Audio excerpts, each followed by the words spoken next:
So we're talking about handling a family member and looking for.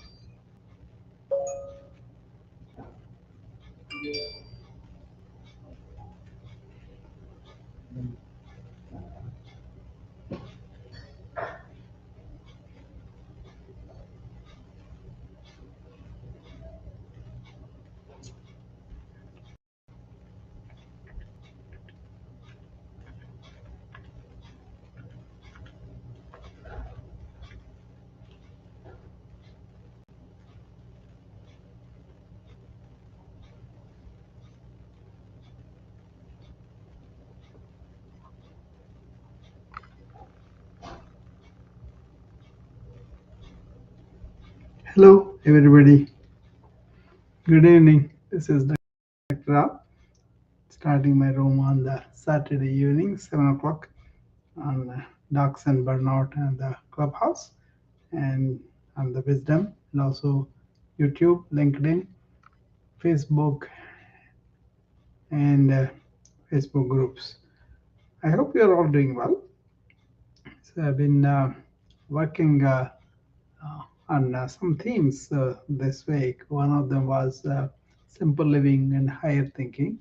The other one was what about training children in this ancient wisdom hacks right from the beginning or slowly? And also how we can really uh, help them to learn these hacks in a comprehensive way. Also, I had a room this morning, audio live on LinkedIn, about Sage's mind and beginner's mind. What is the intricacies? What is the difference between the two?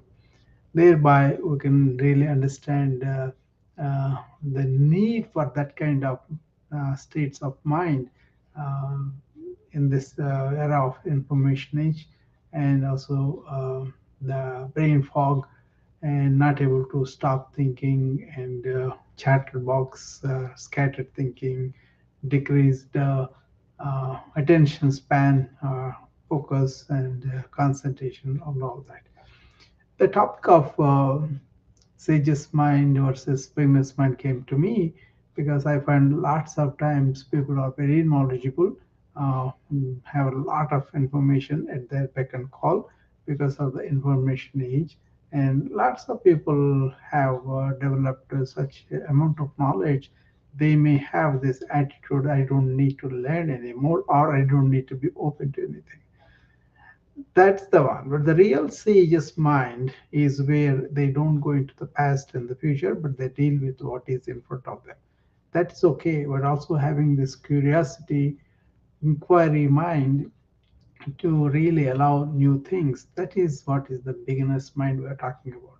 So we need both of them, having lots of knowledge and having insights out of it and applying them in our life, but also other ways to be open to new things and to allow them to absorb into our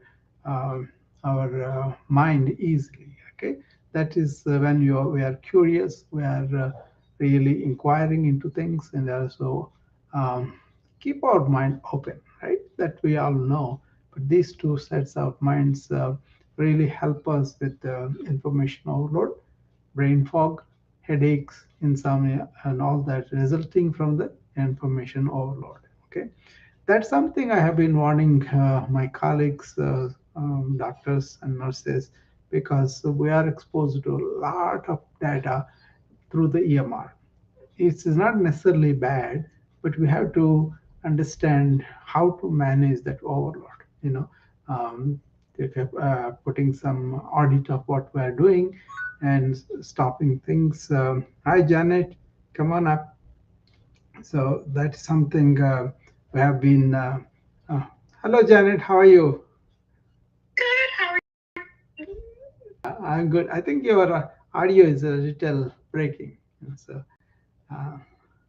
Oh, I'm sorry. Good. How are you? yeah, yeah. So I'm talking about this. What is the sage's mind? What's the beginner's mind? And how that states of minds will help us in this new information age with all the information overload, brain fog, attention deficit, and all that. Don't you think that is relevant, Janet, in this time and his? Yes. Yeah. So I kind of talk about this in different ways because many doctors complain as the EMR is the main culprit for their burnout. Okay, um, and then there are so many ways right, but at the same time, you can master the EMR, make it a helping you, and then also do some things with your how you use your mind and brain every day. You know, that's something I've been talking about for years, and I kind of blessed by that because I'm one of the first to adapt the EMR and also go deeper into that. Like now, I also I'm very adapted that, and I'm still learning. But it is really helping me to leave me alone for lots of times that I can do with myself. You know, so in that spirit, I was kind of wanted to share how I manage information, how I really allow my mind to be smart and alert so that we are not affected by the excess information or unnecessary information because so much data comes at us, but not all of it is really needed either for our professional life or our personal life, and most important for our wellness of our mind and everything. It's very important to clean that up a little bit. So, what do you think about that, Janet? I think that's true because I tell you, I review this medical record Yeah, and I get 100 pages. I right away know it's not going to have anything meaningful. yeah, And these are from very respected teaching academic institutions. yeah, You just want to find out why is the person in the hospital, and you can't. yeah. It's so true because it's a lot of junk, and then also if you go through all of that, you won't get the answer, but then you will be overloaded. You feel like I'm having all this pent up in my mind, and that is the problem. That's the brain fog. There's no clarity, there is no clarity, and then there's no real focus on what the patient is in for. True, true. Tell me more about it. Yeah, so a lot of times with the, and I don't know, it could be residents doing it, Yeah. but I feel bad because they copy, like 10 days in. This is a 62-year-old male, Mm, um, for Delta, right? yeah. Okay. And then they'll list all these surgeries and all this that's been done, Yeah. but nothing current for the day. Yeah. Like, why are they still in the hospital? That's it. That's it. You're Yeah. just all this history. Yeah. So really they need a prompt, something like they're in the, like for the students, Yeah. they should teach them to focus on why the patient's in the hospital Mm. and what we're doing to get them better. Something like that, because I feel bad for them because they copy paste, and they probably feel like they're doing a good job. Yeah. But really, when we go back, it appears as if they're not doing anything for the patient. You know what? There was a kind of legal thing encoded on that. You see, you are not supposed to copy and paste, but people they just do mechanical, but the Epic and other people worked on that EMR, and they have enforced like a based on the medical need, based on the etiology. You have to document those things in the initial stage so they can pick them up and then bill accordingly. But then there is a meaning there is okay, we are going to make the patient who is here for fever, cough, and X-ray evidence of hazy shadow and tentative diagnosis in pneumonia, probably maybe streptococcal or staphylococcal or whatever, and then that itself gives a lot of summary. So diagnosis oriented or problem oriented medical record, that's what we call problem oriented medical record, should reflect in the chief complaint and history of illness. And that if you do that fast and then you kind of tentatively work out, then as the investigations reveal and correct the thing, you will have that. So I had a system where every day happening is this short summary that becomes the hospital course. Like, for example, you are under my care for a cough and maybe a fever. Then I may have put my differential diagnosis upon first seeing you. And then, based on the clinical business history, I may have a tentative diagnosis of what I'm doing. And then I will order the blood test and x rays as the reports have come. Immediately I saw them, I will add to that. So this kind of orientation towards problem-oriented medical record becomes a daily summary of what happened with the patient. This is how, if you look at the Mayo records will reflect on that. That's where I picked that up. So that all becomes a discharge summary when I've documented like that and a daily record what is happening. That's one simple way they can do that. Say, but sometimes things are too complex, and then they may have some things going on underlying, and also some rare things will be seen on the investigations, and all these complexities will come. But if you have that clarity about why the patient is here, what are the things he's carrying, what other things are new, that also you have to separate them. Okay, I'm into the committees of utilization review committees, uh, billing, all those things, right? So I know about how these documentations are important for billing and revenue purposes also down the line, and also legal purposes, right? So I cannot teach that. How do you master EMR? How do you master the data and all that? So that is exactly the point. Why the patient is here? What is that he is carrying with? Because he may have underlying diabetes, COPD, and then you have this particular, or he has a travel history. Based on that, we work a temporary kind of, we assume some things and then document this could be it. And then, as you are documented it, the next day it will be like this. So Maya will document like that. The patient present to the EMR, not EMR, ER, with these problems, and the initial evaluation suggested the tentative differential diagnosis of this, and based on that we ordered this test, and when they came up, and this, also we referred to the respiratory or some other specialists. They were seeing the patient by them, and that's their conclusion.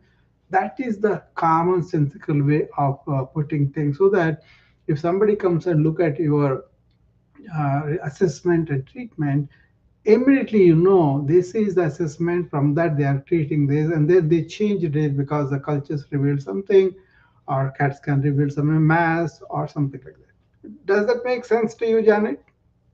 Absolutely. And the thing about it, Dr. Rao, it gets confusing when you list every single diagnosis. Yes. Actually, that gets confusing, right? Yeah, it and then is. you need to, because we follow the NCG guidelines, right? Real strict. Yeah. So we need, and the things that you need to document, you're not documenting because they haven't been, like a sickle cell patient, surgical patient, pain. If they're in pain, they get to stay in the hospital. If they're not in pain, they don't get to stay in the hospital. Like so you miss out on money when they don't document well. And that's why I'm like, and it's VCU does it, but I tell you, the best documentation, John Hopkins. They'll have a clear 3-4 lines. And that's all you need. They'll say patient is in the hospital because they're intubated and sedated, and they're on blah blah blah. Patient is still in the hospital because of blah blah blah. But for whatever reason, other hospitals that haven't, you can tell they actually teach how to write. Because other health systems they'll send you like 100 pages, and that's just the lab. And all history. It's nothing you can use. I'm like, oh my God, 100 pages. I'm not going to need any of this. The progress note right away, and assessment and plan. The problem-oriented medical card, what happens is in the assessment and treatment section at the end of it, you will say patient had come in with high fever, leukocytosis of 15,000, bandemia, and all that documented. Next day, you would see from 14,000 to he has improved to 10,000. Not put all the labs, the relevant labs only you should put there. That is how you should say, okay, clinically, patient improved, blood work, workup he improved, images he improved, cultures, all those things, right? They are put in okay, what is the anatomical region of the pneumonia, what is the bug that is growing up, what are the antibiotics changes, and all. They can be very simple if you have this clarity in your mind. That is the problem. Why they are putting all this data here? They don't have that clarity in their mind, so they just want to fill the chart with all sorts of labs, so mechanically copy and go them. But then you don't give the assessment. You won't make anything of it when you look at it as a follow-up doctor, that they have documented so many things, but you have to figure out by yourself. That's such a waste of electronic medical record. You got to say, okay, these are the problems the patient came with. These are the problems resolved. These are the problems that are continuing. These are the problems that we're going to investigate further or consult. That kind of clarity, if you have in your mind, that is why I'm talking. How do you keep your mindset? How do you approach the work? That's very important for the burnout perspective. So if you go to a workplace with a clear mind, and you can do so many things for that, and then you kind of maintain this important insight that you need for the work. That is becomes the sage's mind. That means you are very well read, you have the insights, you have understood and all of that, so you won't live in the past, but you will be looking at the thing that is in front of you and make decisions. That's okay. But then some of the minds like that, they are resistant for new things. They say, oh, I practiced it many years, this work, that's why I'm going to do that. Versus you develop the curiosity, something else could be better alternative for this patient. Let us see. All that requires you have control of your thought. That is the rub. How can you have control of the thought, not vehemently or not forcibly, but understand the movement of thought, understand what is past, what is present, what is future, why we are living always in the past and the future. How can you be in the present, here and now? That's what I do. Always present. Be in the present. Always. That's the only thing I do. And life is so simple for me that way. Make sense? Absolutely, because you think about the students are so stressed out. Yeah. And to be honest with you, and you are doctor, they're probably no one really is going to read their writing unless it's a problem, an inspection. It's important clinicians communicate clearly what it is that's going on, what the patient is in the hospital. And like I said, some do it, like maybe 1% do it well, the others do not. You have to infer, you have to look, okay, are they on a pressor? Are they on a ventilator? Are they in pain? And then if not, the doctors, insurance doctors, they like to deny stuff. They aren't going to give it, but they'll say the notes are copy paste, the notes are copy paste, and they'll deny it. And then that puts the money behind like months. Exactly. Exactly, because the law is don't copy and paste, but then people are doing that still. But then again, I come to this point: why are these people are so dull? Why are they so unaware? That's because they don't keep their mind right. That is the subject of this room I was talking about. Uh, Me and Janet, we know the problems because of the lack of good documentation or accurate documentation or what is relevant document. That's what she's talking about. Because she receives a patient, she wants to know what are the main problems of this patient, what is the underlying problems, what are the complications, what is the cause. There is a sign out form that is in the EMR, which actually tells you patient admitted and patient admitting diagnosis and the problems resolved, problems continuing, And for the continuing problems, these are the things we are using. That's all. If you can fill out that discharge summary properly with this kind of what are the problems, what is being handed over, what are the resolved, what are still resolving, what yet to be resolved. Like that, if you can give that to the people, then you feel like you're overwhelmed, and then you don't make other people feel like I don't understand what is going on with this patient. But what you see here in front of you is pages of documentation. No, makes no sense, and it doesn't really give that. So that's why I'm talking about doing some stuff on a daily basis to keep your mind in the to keep the mind clear, and also wash off all the things that you don't need. That is something each doctors. I will tell you briefly from morning till evening the routine what it is. In the morning when you get up, don't let your mind run with the plans, with what is coming and all. Be in the present. That means motivate to be awareness in the present. Just be aware of what's going on around you, and then don't touch the devices for a while, and then once you are settled down, once you establish your present sense, then you are really aware and awake and then clear. See, you're not carrying a lot of stuff from last night, right? So then you kind of open up your mind and then maintain that presence of mind through the day. So that means open one chart on the EMR or one patient at a time, if you can do it. No? This multitasking is very bad. Don't do the multitasking. Hi Alma, don't do the multitasking. Do one thing at a time. In the sense, if you do few seconds, make sure your attention is there. That is the true the day you do, and then in between maybe an hour or two, stop and take deep breaths and bring yourself back to the presence that you felt in the morning, and then that will help you not to accumulate too much material.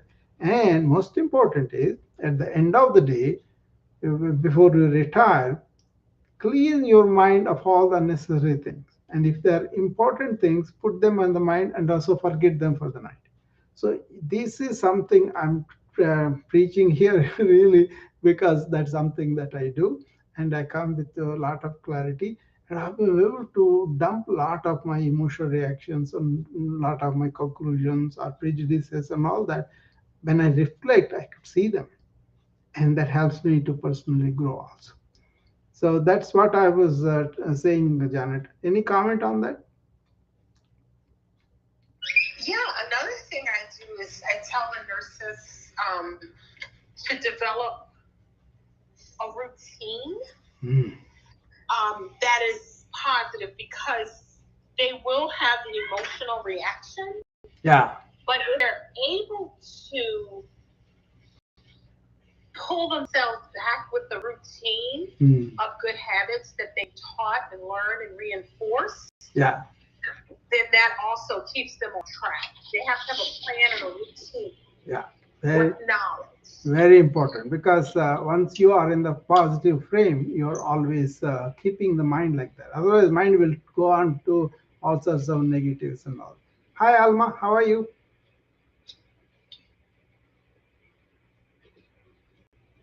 Alma? Yes, Dr. Rao. Hi, Hajan. How are you? I'm just listening to you. I saw the title, and I definitely see that not only physicians are overwhelmed with so much pressures, because the thing is that many times the patients don't really want to listen to us if they want to talk to the doctor first.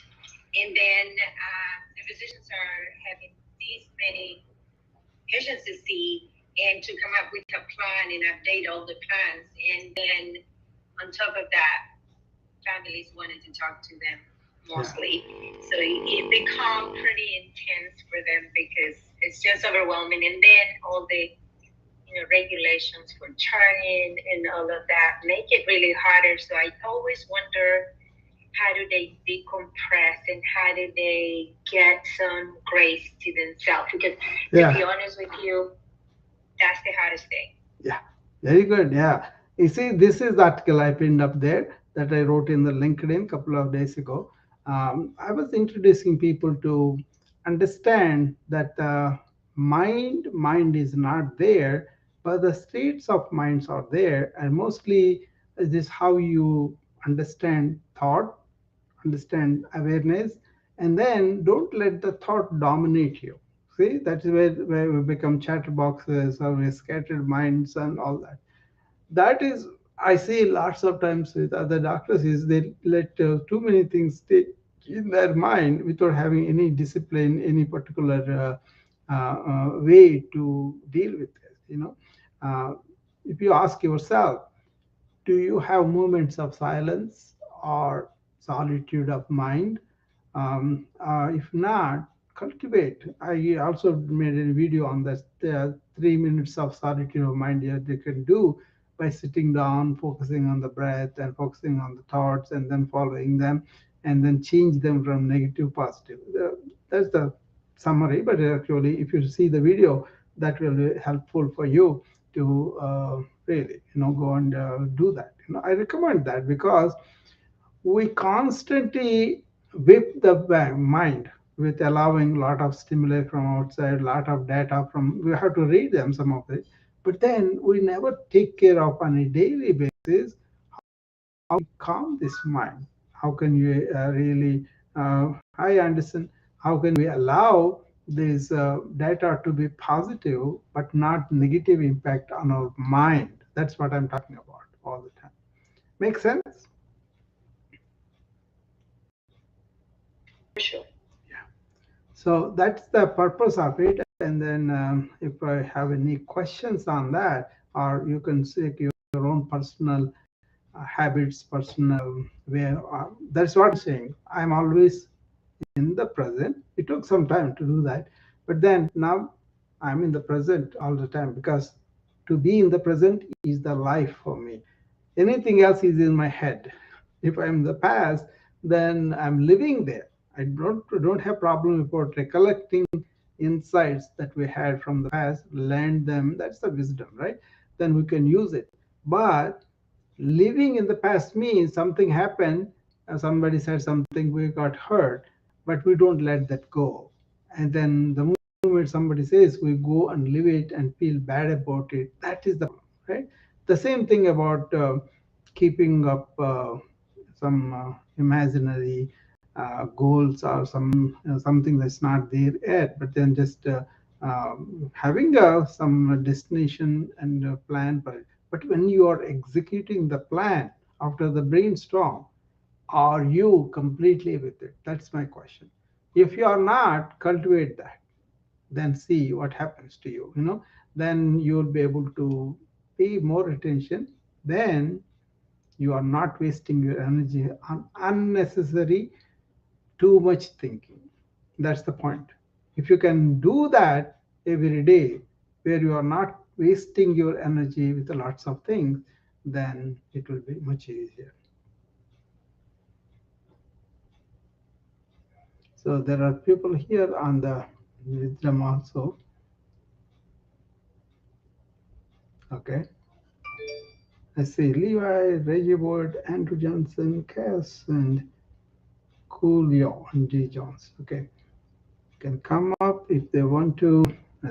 Any questions, anything on that routines that I talked about?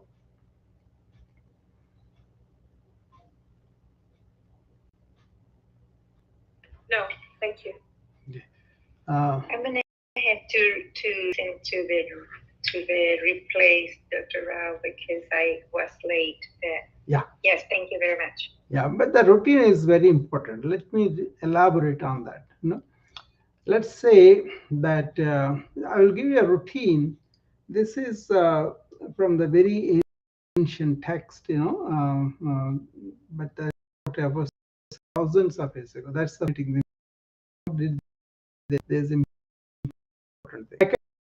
Their daily routine that I try to do, and then that is immensely beneficial. What it is first of all, when you are going to go to sleep, start from there. Okay, when you're going to go to sleep, look at what is happening within you. Don't mind about seeing a movie or reading book outside, all that. No, that's what we can do that for the time. But that particular time before you go to bed, turn just turn inward and say, what is happening within me? What kind of thoughts I'm having? What kind of feelings I'm having? What kind of noise I have, and all that. So you can have light music or you can have light reading and all. But the essential thing is you got to unwind from the day.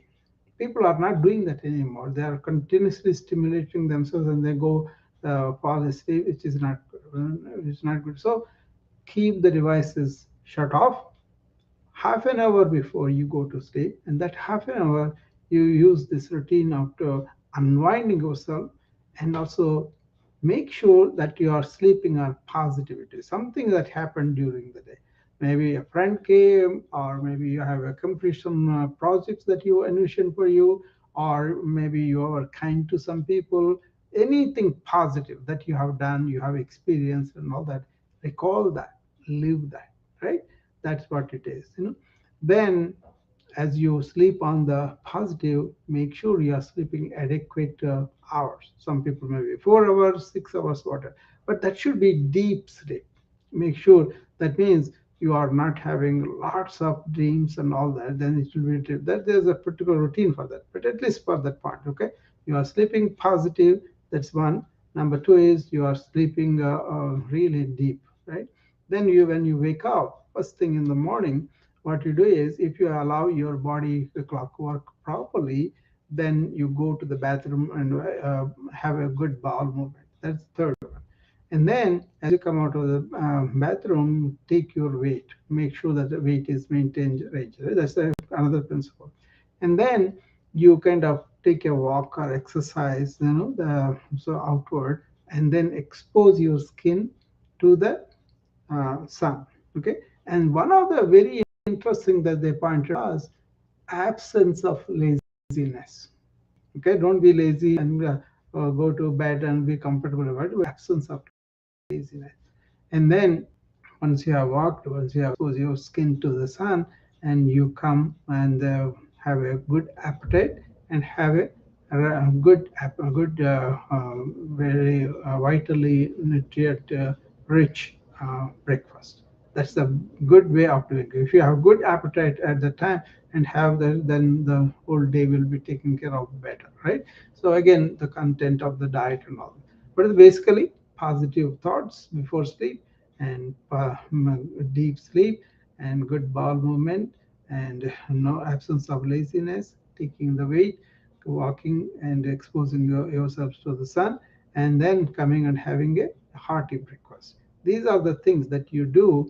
But then when you're walking, when you're exposing yourself and all, you may have so many things coming up. But check yourself, am I in the sense, am I enjoying the sun that is, showering sun on me, or am I in touch with the air, or am I seeing colors, listening to the birds chirping and all that? So, connect stimuli coming from the nature is a good way to allow the sense to function. And as the stimuli coming in and not reacting emotionally, like that's why. So, if you see snow, then you immediately go into all the troubles that you have. If the snow continues, that will be an emotional reaction to a fact that is snowing.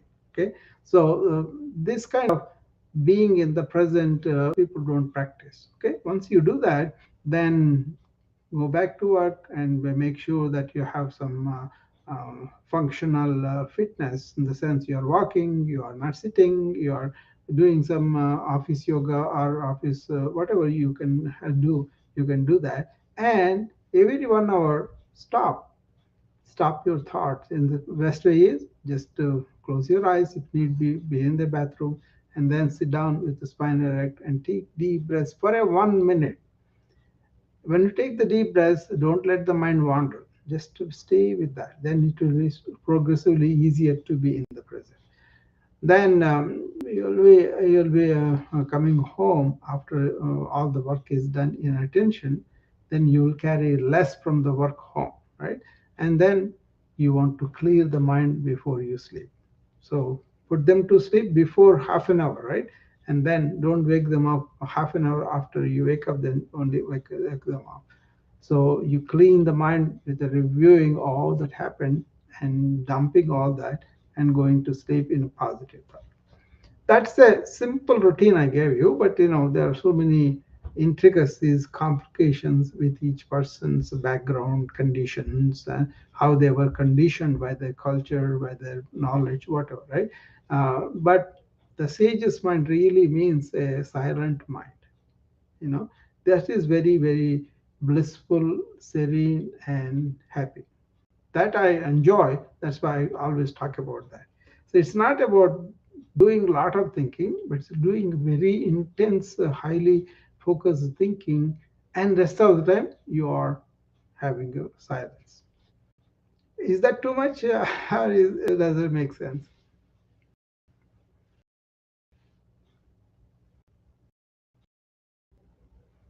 Any doubts? Ask me. Anything that you have problem.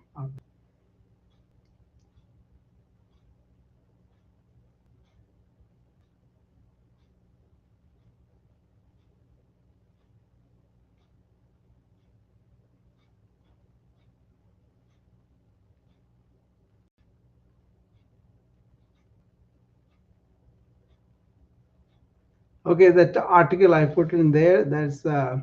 Uh, it kind of brings the relevance in this information age why we are having so many problems with the mind and the reflection, thought disorders, all the way from lack of focus to sadness to worried well to depression itself and anxiety itself to people are committing suicide.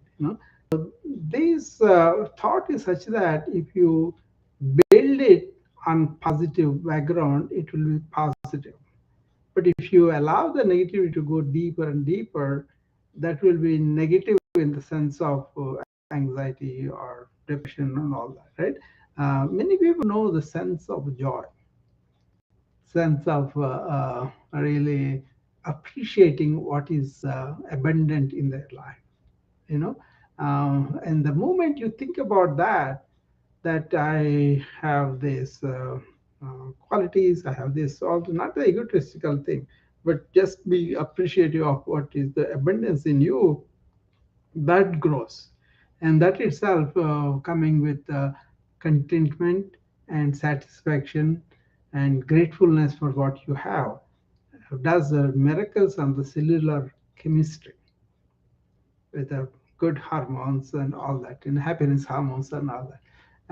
But then people are now using these dopamine shocks as though they are the real. But that's not what I'm talking about. I'm talking about by yourself, you are not influenced by things coming at you from circumstances, but then you know what is going on within you, how it is wonderful for your life.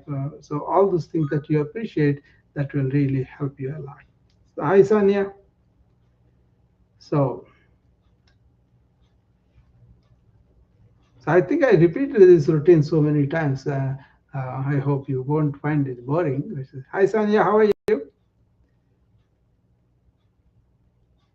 Great, thanks, Dr. Yeah. How are you? And Amma, Janet? Long time no see. Hi. Awesome. I just got back home, so I thought I'd join you guys. Okay. Yeah, I've been talking about this sage's mind versus beginner's mind, how that is relevant to the current. See, a lot of people mistake. We talk about only yoga ancient. No, I'm a modern informatician. Understand where the technology is going and how it is really producing some problems with people. And unfortunately, they don't take care of them very early. They expose themselves for a long time, and then that will be very difficult to change. But if you are really aware of what is going on within your life every day, and then nip in the bud certain habits that you unconsciously gain. Okay, how many people are here do what is I call conscious thought. Anybody? Conscious thought. Or you allow the thought to be running on its own unconsciously. That is usually very easy to because we used to watch news in the evening before, but now we are 24 hours we have that news, right? All the time bombarding us. So naturally, if you don't know how to handle those stimuli, brain will react, and then if you get caught in that, and then you will go on. See, the other simple way is ask yourself, how much are you in touch with the nature? What is your relationship with the nature? So I will tell you what is my relationship is. I never lose touch with the nature. That let me put that way. That means I kind of am in touch with what is the daylight. What is the daylight like? Is it cloudy? Is it sunny? I'm aware of it all the time. And do you look at the sky some once in a while, and then are you aware of the life like plants and the animals around? Are you really able to feel the other elements of the life like wind or noises or sights that go around? If you are in that, then you are in the present, and you that's much easier to be present too. And also you enjoy lots of things that without earning them. Okay, they are there, and then you just have to revere and also to care them, and also don't do anything that can spoil that. So less carbon print. How about that? Anybody wants to talk about it? Relationship with nature.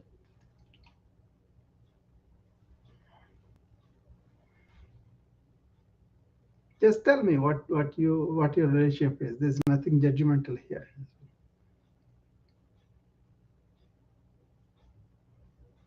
Like I may be driving in Chicago, but Chicago does a good job of working with the middle of the island.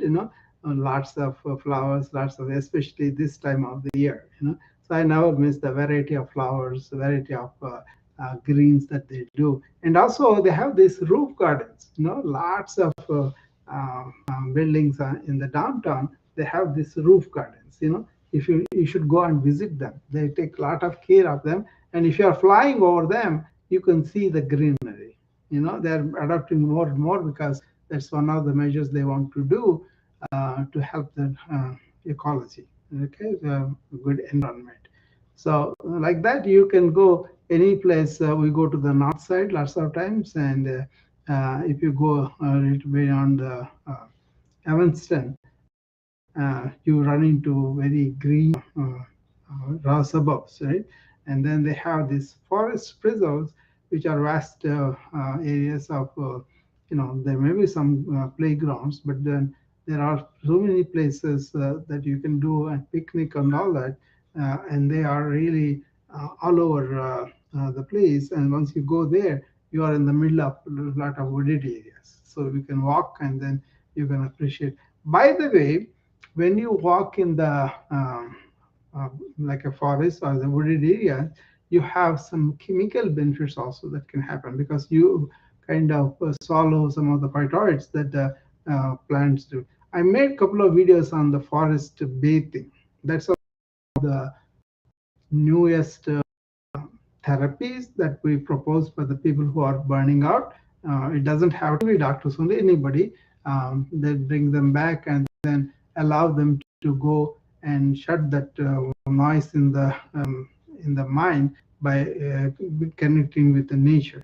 Forest breathing is very much advised for development of immunology, effective immunology, and also your inner chemical molecular biology too. Tell me about what is your relationship with nature? That is something you can recall, or you would like to, what you would like to do, or are you always with your laptop and phone, and you don't really appreciate anything that's going around? That's generally what's happening because we kind of given so many projects, or we create ourselves so many projects, we don't make time for being in the nature. That's something very important. I think people have to cultivate that.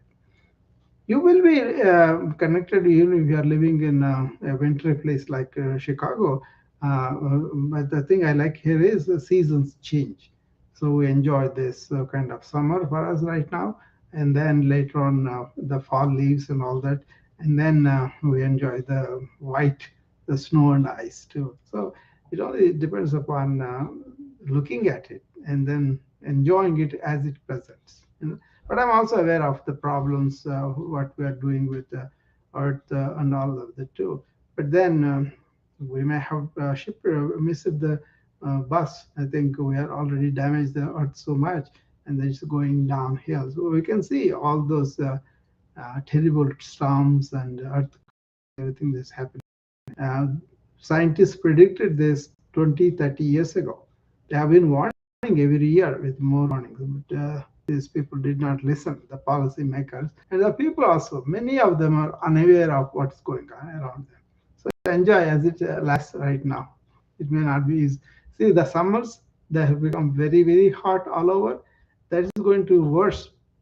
They said, if you think this is bad, 3 or 4 years later, you think this was very good compared to what we will be going through in 3 or 4 years.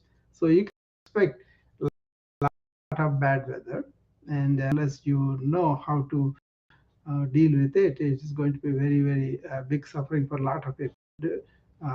All the states are really going through heat waves, and the heat waves producing tremendous storms and all that, right? Anyway, I don't want to be negative, but I'm are we enjoying on a daily basis what is the nature presenting to us? I mean, nature is giving a lot of abundance still. So are we in touch with it? Suppose there are flowers there. Are you in touch with that color, with that magnificent beauty that they emit? And or you have to stop and look at it. If you are in touch with it, then you notice them right away. So I kind of notice all the flowers in the neighborhood as we are driving by. Okay, they got this new one, they got this one. We know because we know already what it is there. So that kind of connection should be there. There is a yogic point of view of this is they said, when I accept Earth as my mother and I'm in the lap of my mother, I feel so much more secure rather than I feel like I'm not connected with the nature. That's a very telling comment. When I heard, I was really moved by it. So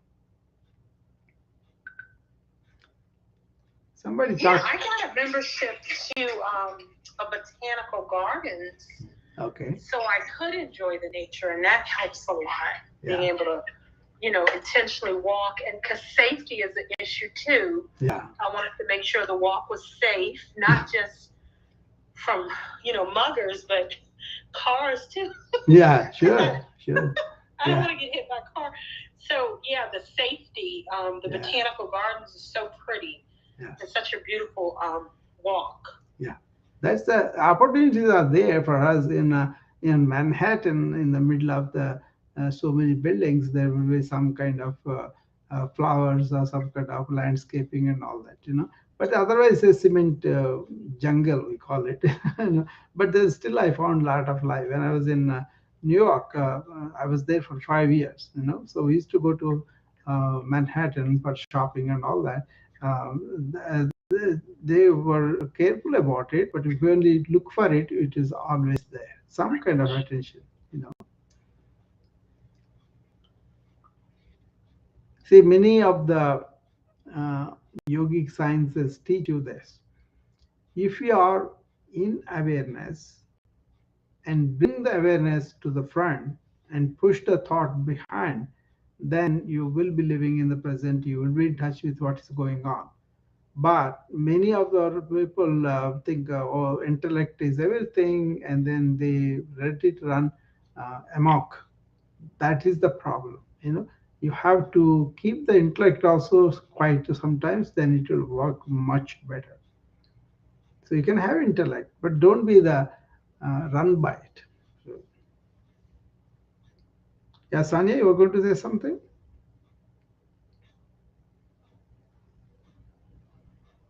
Oh, sorry. I didn't realize I had my mic unplugged. No, I always enjoy what I talked to you both, Dr. Rao, is that, you know, just being there and being kind of like a one, right? Yeah. Just Yeah. feel and just observe and just like without having your mind run all over the place, right? Just Yeah. be and just enjoy. I Yeah. mean, like not even emotion. It's just like there, right? It's just So I just enjoy it more and more every day, right? The Even more the rain. the more silent you are, the more you are connected with what is happening here now, and the more it becomes much worse. Then when you want to use your intellect for doing stuff, yeah, sure, use them, no problem. But then when you are in touch with what is in front of you, that is the awareness I'm talking about, that makes all the difference for you. Yeah. So you're tasting that, Sanya. I know that you go to the sunset or sunshine and all that. But then when you are done with it, if you allow the mind to run by itself, that is the problem. That's where the conscious thought comes.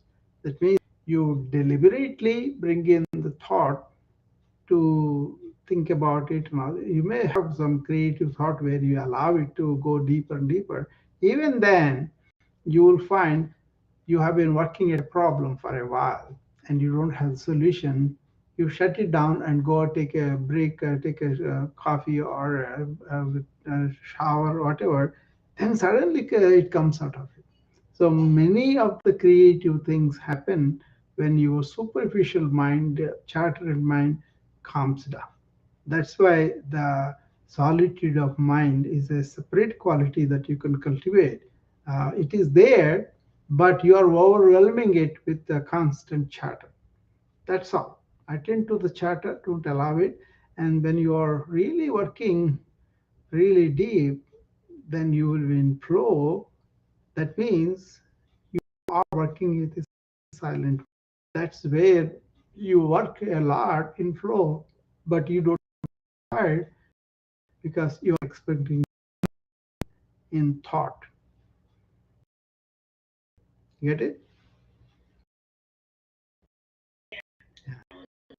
It shouldn't be like my time alone, Yeah.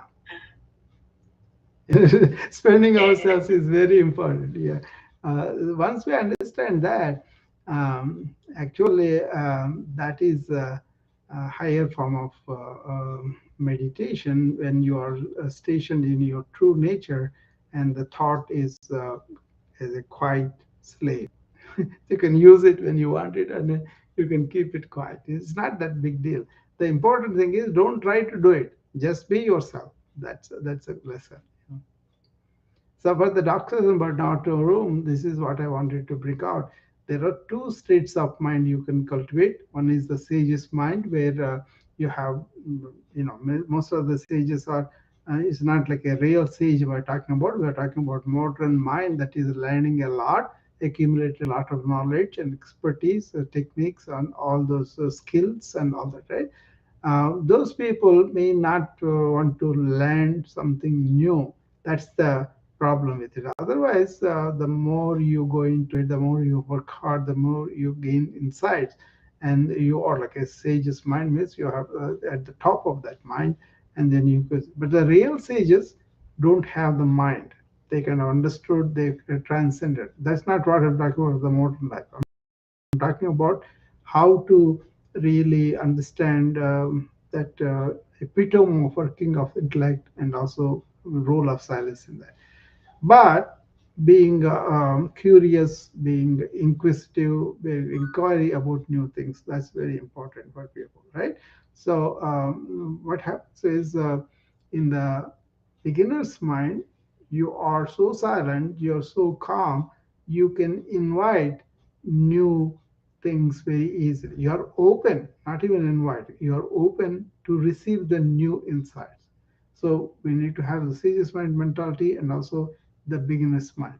Read that article. I put in a lot of things in there, so you can gain a lot for the new age, especially for the information overload, brain fog, and all the attention deficit, depression, anxiety. If you carefully pick up those and make sure doing something for them every day. Otherwise, they become just empty words. They don't become meaningful transformation things within you. Okay. So, any other comments or questions? Anything?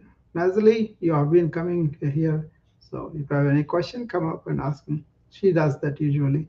So, otherwise, leave her alone. She likes to listen. That's fine too. So, Dr. Rao, I have a question. yeah. For those people who get energy from, some personalities get energy from being alone and they recharge their self by quiet time. Yeah. But those people who gain energy from being with others, how will they be, what will be suggestion that can help them to also quiet themselves even when they get energy from being around other humans? Yeah, that's the important question, Alma, because we work with people, right? It's like I'm with you guys all.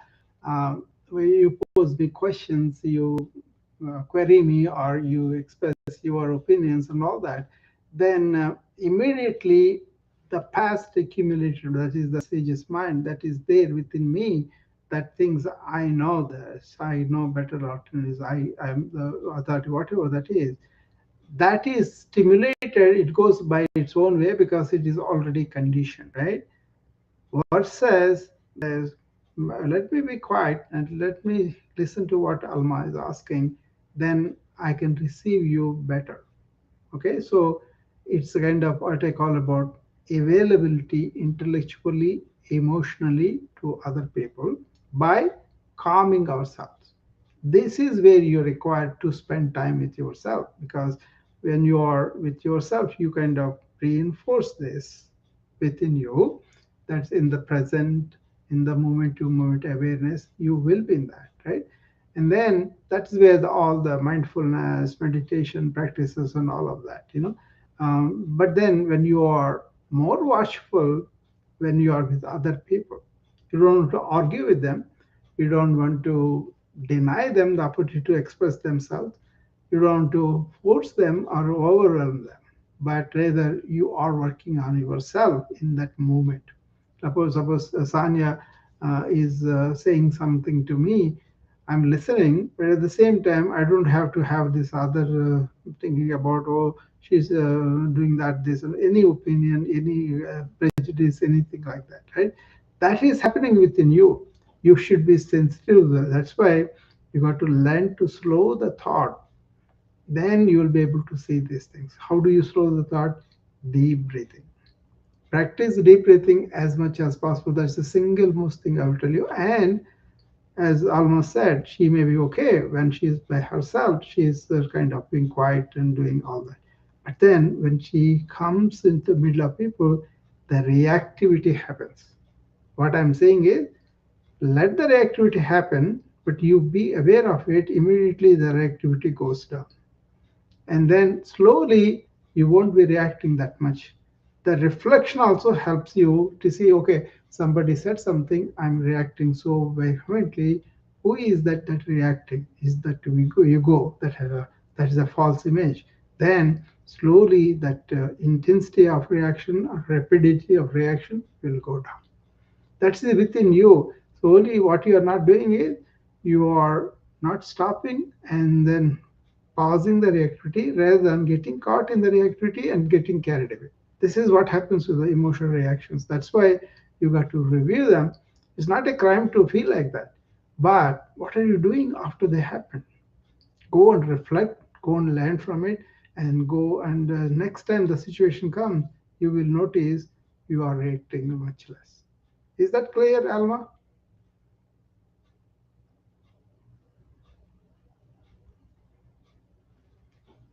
It is, Dr. Rao. It Yeah. just kind of drain you. Like Ah, you have to go back and refill, yeah, and because you can listen, but you can only listen so much. So sometimes know that some people just need that attention, and they grab the attention and just keep on going, and you want it yeah.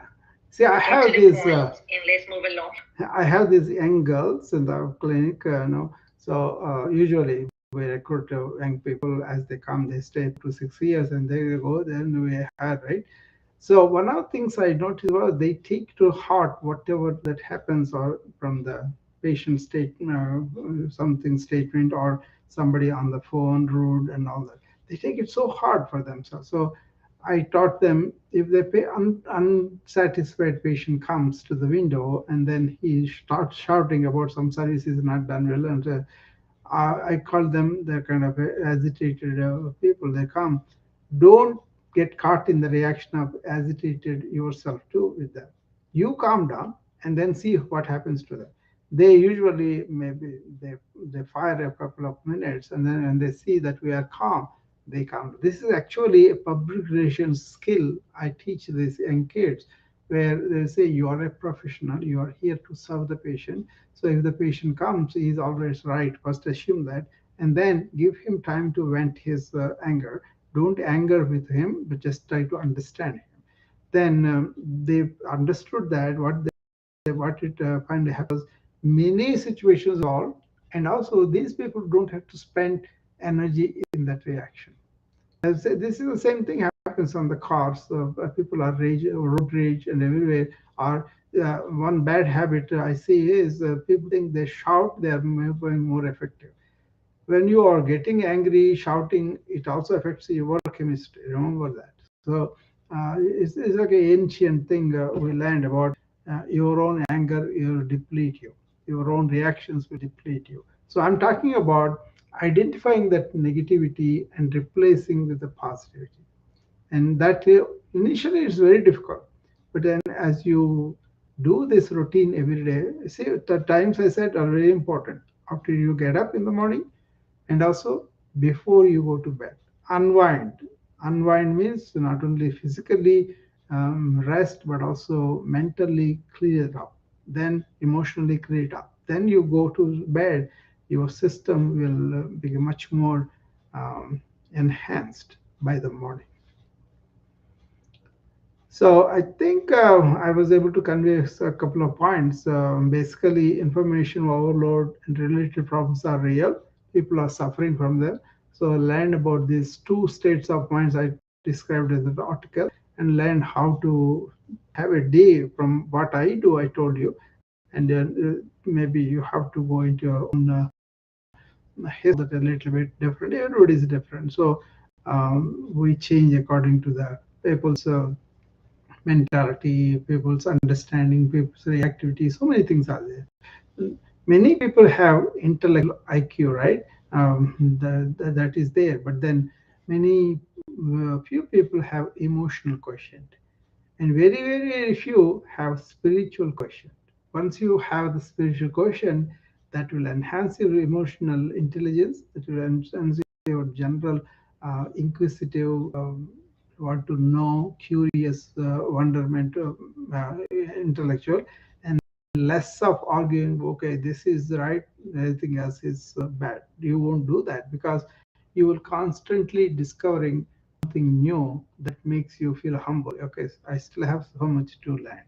Then with that attitude, you have to celebrate, you have to appreciate you what you have in there, and then be really appreciative of the abundance that you already have around you and in you also. Talk about that in the next session about what are those inner riches that we can tap without doing anything outside. So I am really very appreciative of kind of inner riches. So I'm always feel abundant in my life. Even if outward things are not there, it doesn't bother me because you live in that blissful serenity. You know. Any final thoughts or questions before we leave? See, I'm so sincere. 7 o'clock means I will come on 7 o'clock. So I usually do 1 hour, and then if some people have questions, we can extend. Otherwise, we will close the room. Any final words, Janet?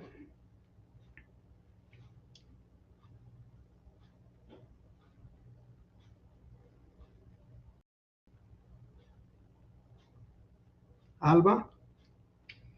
Yes, Dr. Rao, thank you. Thank you very much. I always love your rooms because it gives homework. Yeah. And I want you to know that the small, feeling more connected rooms. Yeah. And I really enjoy your teachings because it gives me something to not only think about it, but also give me something to have grace with. And I have changed a lot of my, the thinking because we all have bias, but yeah. I work on that and I'm of them, and I just silence myself in learning how to be more of a listener on the moment, and I'm learning more. I like your words when you say stay in the moment, don't get the emotions take over, and I really appreciate that, and I want you to know that I feel like I have a homework every time I'm in your rooms. That's a very good thing. That means you have the beginner's mind. You are listening. You are allowing new to come in. That's very good. Sanya, any final words? I'm just grateful to be here and of course seeing all the ladies again. Yeah. True and Dr. Okay. Janet, are you maybe you are busy with something? Okay. All right. I will see you guys again. Again in the room tomorrow, 6 o'clock. Okay. Bye bye.